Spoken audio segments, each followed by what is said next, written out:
គឺជាផ្ទះរបស់ខ្ញុំមើលទៅធម្មតាសាមញ្ញ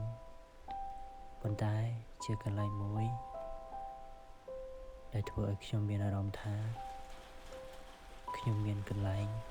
ដែលត្រូវត្រឡប់មកវិញ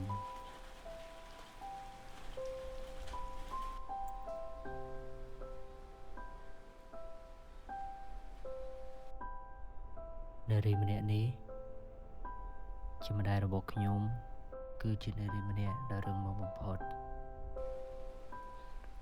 គាត់មិនដែលនិយាយថាហត់នោះទេ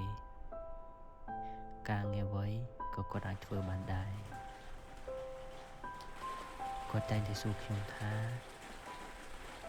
ចេញពីធ្វើការហើយឬនៅស្មាននេះហូបបាយហើយនៅកុំភ្លេចមើលថែសុខភាព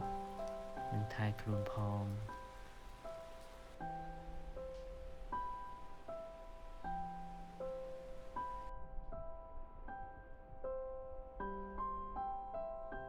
ទោះបីតែអ្នកនៅឆ្ងាយឯកាចូលអ្នកចងចាំថាអ្នកនៅមានផ្ទះមានឪពុកមានម្ដាយកំពុងតែរងចាំអ្នកផ្ទះរបស់យើងមិនមានអ្វីអស្ចារ្យប៉ុន្តែ